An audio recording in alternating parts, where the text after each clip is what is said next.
প্রিয় দর্শক শ্রোতা, আপনাদেরকে আমন্ত্রণ জানাচ্ছি আজকে একটি গল্প বলার আসরে। আজকে চমৎকার একটি গল্প আপনাদের মধ্যে আমি আজকে বলবো। ভারতীয় উপমহাদেশের কিংবদন্তি অমিতাভ বচ্চনকে চেনে না এমন কোনো মানুষ নেই। তাকে নিয়ে আজকে গল্প বলবো। গল্পের মধ্যে অমিতাভ বচ্চন এবং তার স্ত্রী জয়া বচ্চন এবং তাদের ছেলে অভিষেক বচ্চন এবং তাদের ছেলের বউ ঐশ্বরিয়া রায়, এই কয়েকজনকে নিয়ে গল্পের আজকের মূল বিষয়। তো একদিন অমিতাভ বচ্চন জয়া বচ্চনকে বলছে, মানে তার স্ত্রীকে বলছে যে, জয়া, আমার তো পিঠা খেতে মন চেয়েছে। জয়া বচ্চন বলল যে, কি পিঠা? অমিতাভ বচ্চন বলল যে, চিতই পিঠা খেতে আমার খুব মন চাইতেছে। তুমি কি আমার জন্য আজকে চিতই পিঠা বানিয়ে দিতে পারবা? জয়া বচ্চন বলতেছে যে, ছেলের বউ এবং নাতি তো বাড়িতে নাই, তারা তো তাদের বাপের বাড়িতে গেছে, অর্থাৎ ঐশ্বরিয়া তার বাপের বাড়িতে গেছে তাদের বাচ্চা কাচ্চা নিয়ে। তো পিঠা যেহেতু আমরা খাবো, তারা আসলে মনে হয় সবচেয়ে ভালো হবে। বউ ঐশ্বরিয়া রায় বাপের বাড়ি থেকে আসুক, সন্তানদের নিয়ে আসুক, আসলে সবাই একসাথে পিঠা খেতে পারবো। তো ঐশ্বরিয়া রায় তার বাপের বাড়িতে গিয়েছে বেশ কিছুদিন থাকবে বলে।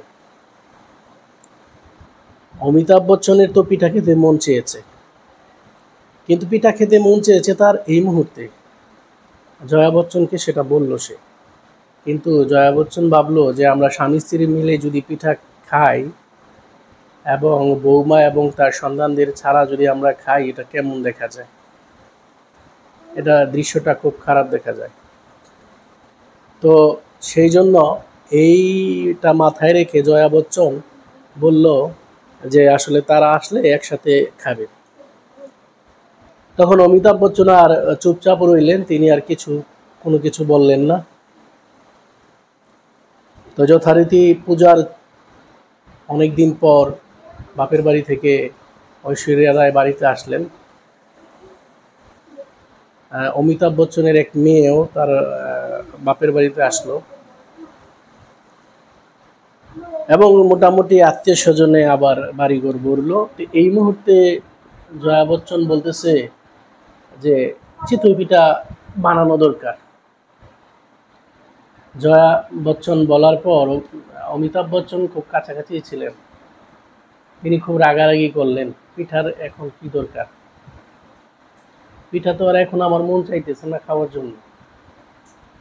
এটা বলতেছেন অমিতাভ বচ্চন যে আমার তখন পিঠা খাইতে মন চাইছিল, কিন্তু এখন পিঠা খাইতে আমার মন চাইতেছে না, বরং আমি বিরক্ত হব তুমি যদি আমাকে পিঠা দাও। তিনি জয়া বচ্চনকে উদ্দেশ্য করে বলতেছিলেন।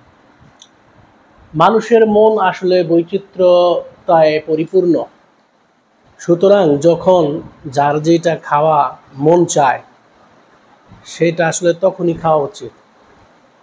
জয়া বচ্চনের উচিত ছিল অমিতাভ বচ্চনকে অন্তত 2টি বা 1টি পিঠা হলেও বানিয়ে দেওয়া, পরে ব্যাপকভাবে তিনি বানাতে পারতেন, ব্যাপকভাবে বানাইয়া সবাই নিয়ে খাইতে পারতেন।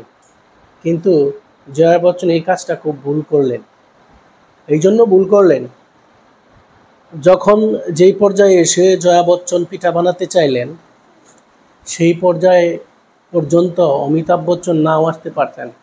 অর্থাৎ তিনি ইহলোকের মায়া ত্যাগ করে, সাঙ্গ করে তিনি পৃথিবী ছেড়ে চলে যেতে পারতেন।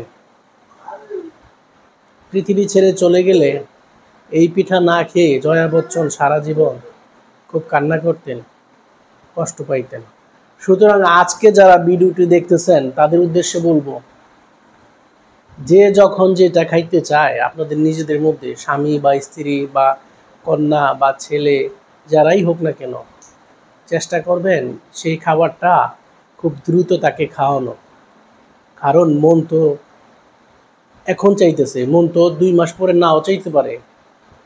সুতরাং অপেক্ষা না করে যখন খাবার খাইতে মন চাইছে বা কিছু করতে মন চাইছে, যদি সম্ভব হয় ঠিক ওই সময়ই করাটা অতি উত্তম বলে আমি মনে করি। সেই বিষয়টা আপনারা কি মনে করেন সেটা আমাকে জানাবেন। ধন্যবাদ সবাইকে। সবার সুস্বাস্থ্য দীর্ঘায়ু কামনা করছি। সবাই ভালো থাকবেন। দাও।